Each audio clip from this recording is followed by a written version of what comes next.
And unease in government over MPs move on cabinet team.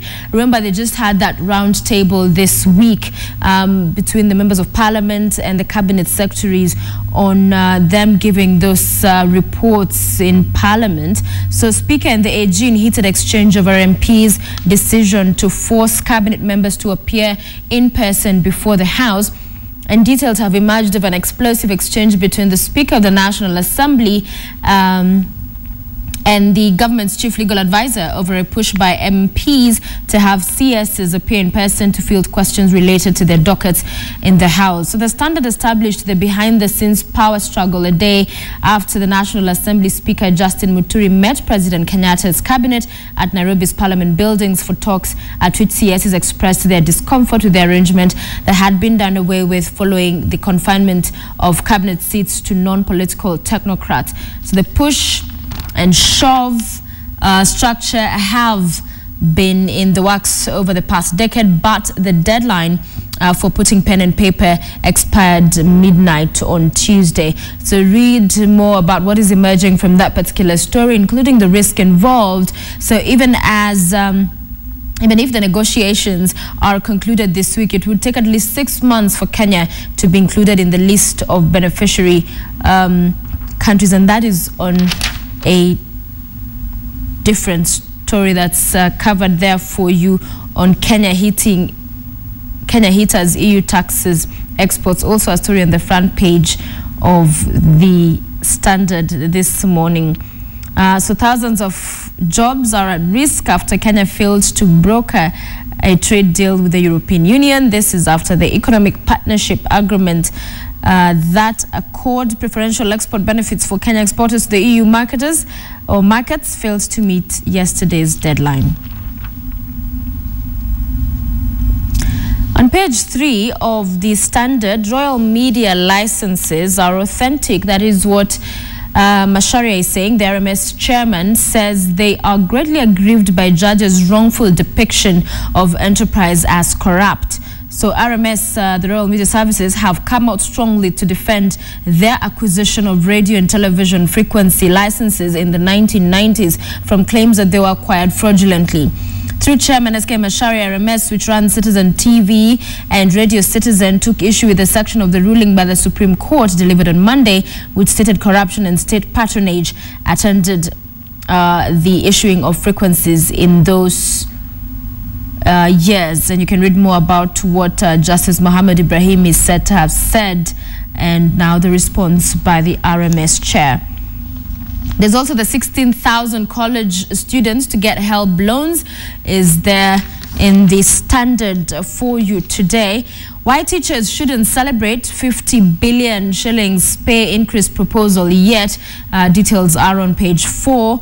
And TSC has not shown deal viability, says the Salaries and Remuneration Commission. So the deal also would include some 18 billion shillings to cater for teachers' leave allowances. Part of the proposal is another 10B for house allowance. Also on that page, trial date for varsity students set. The trial of 11 students from the University of Nairobi facing robbery with violence charges will begin on December the 8th and run for 3 consecutive days. Muslim clerics differ over festival is on page 5. Chief Qadi Al-Mudar declares Eid al-Hajj will be celebrated on Sunday as others insist on Saturday. So the differences have emerged there between a section of Muslim clerics and the Chief Qadi over the date to celebrate the Eid al-Hajj. That's the festival of sacrifice. There's also a story about the 1.3 billion shillings drive to wipe out eye disease. So it's a new initiative supported by Queen Elizabeth of England, seeks to eliminate the deadly trachoma disease here in Kenya. The story on the front page continues on page 6. That's on the Speaker and the AG said to have differed on bid to have CSs in the House. And the confidential correspondence seen by the Standard reveals that the executive was uneasy with the idea of having the CSs appear before MPs in person to answer mundane queries. So in the AG's views, CSs had option of sending memos, statements and reports in response to MPs' queries, and that the House committees had to accept that option. Muturi argues that CSs have no latitude to choose how to appear, maintaining that perhaps they need to be there in person. Kenya, in the meantime, is expected to spend 10% of budget on agriculture. The details are on page 8 for you. President says funding will increase gradually year by year, but warns of strict measures to ensure accountability for cash provided. So the president says the allocation will rise progressively year by year. Funds set aside will pay for key projects in irrigation. It will subsidize inputs, develop fisheries, and establish disease-free zones for livestock development.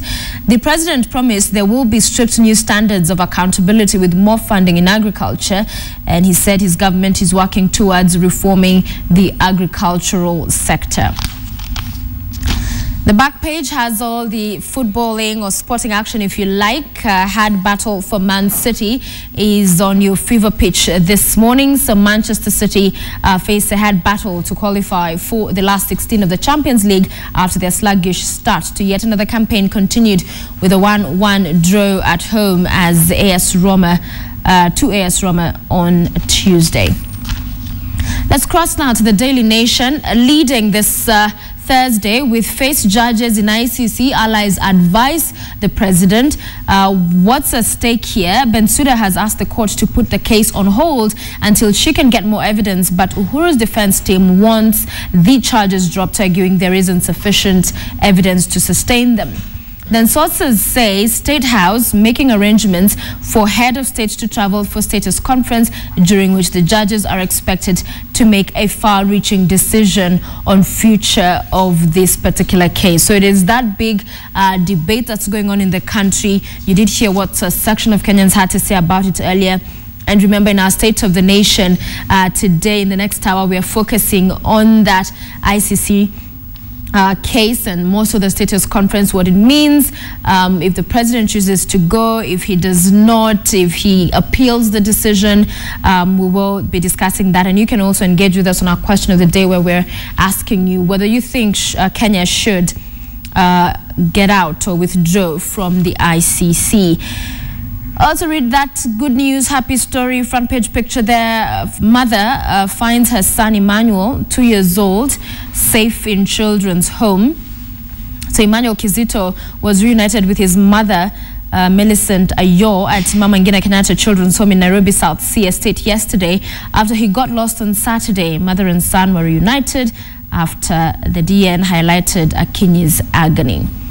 And then there's a story here that should really be disturbing to everybody. What's happening with manufacturing firms that have had set house here in Kenya.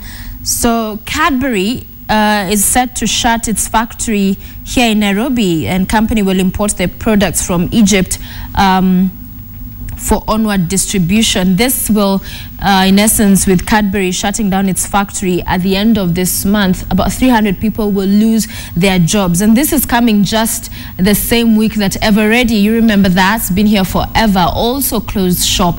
About 99 employees affected. So 400 people have lost their jobs in just 1 week.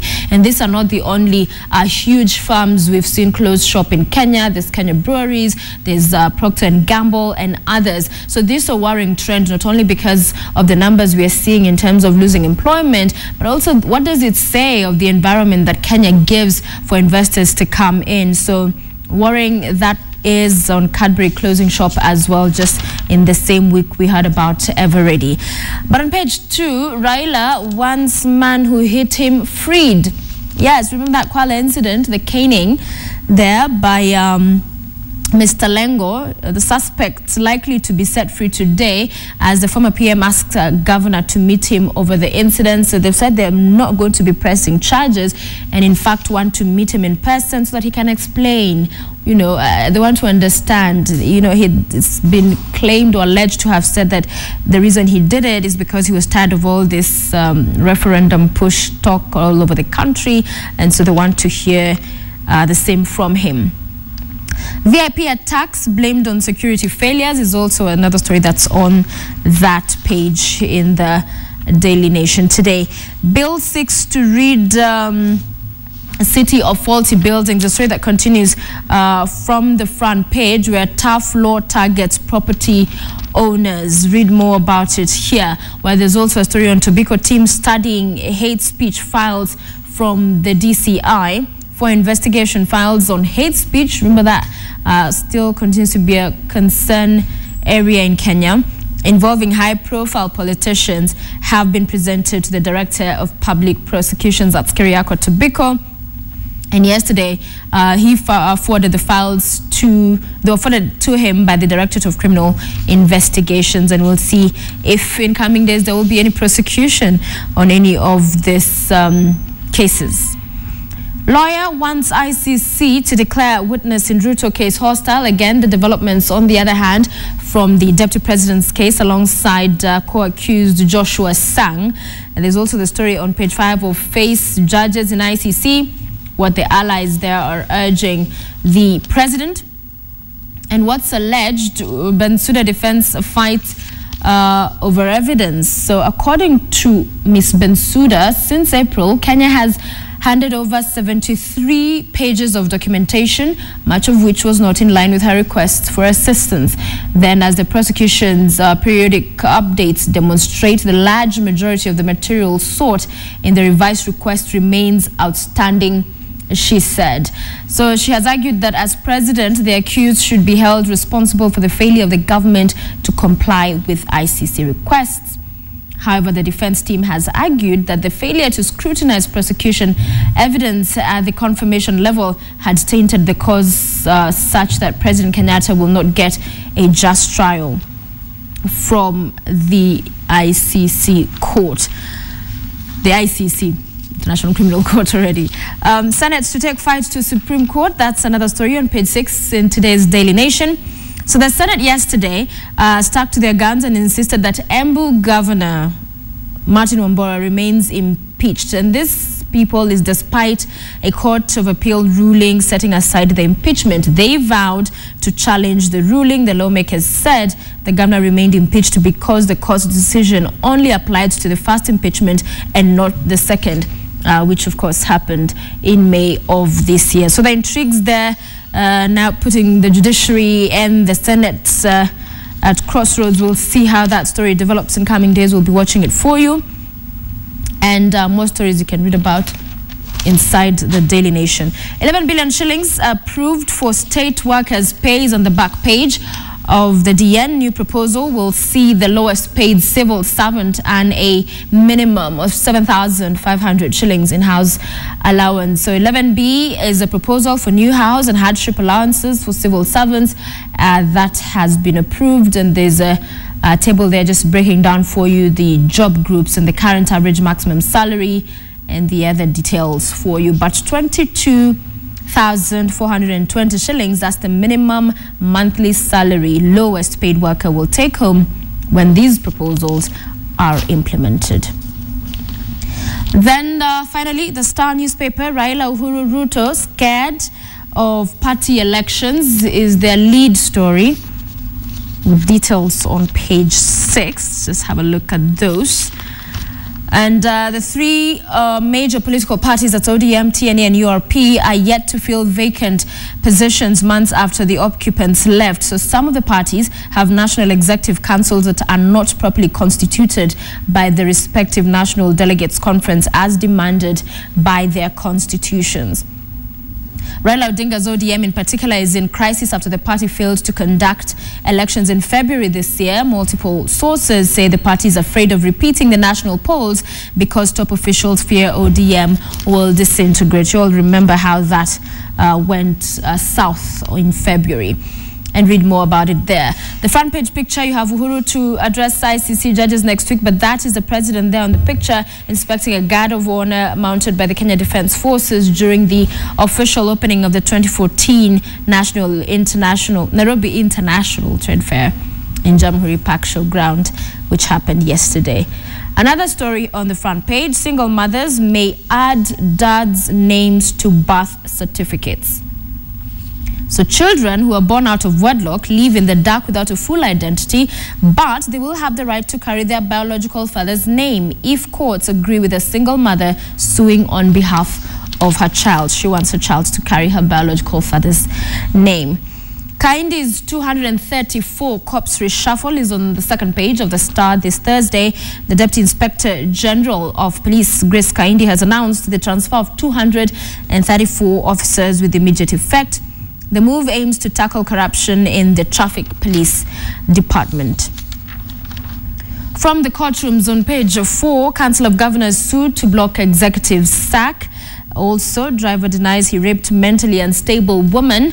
And there's a judge views footage in defamation case covered for you there as well, where there's also a story about Iranians handed 1 year behind bars. This is 2 Iranian arrested with forged Israeli passports at the JKIA 2 weeks ago have been jailed, amongst other stories that you can read about inside the Star today. So do grab yourself a copy of your favorite daily for those and much more. It is 6:55 a.m.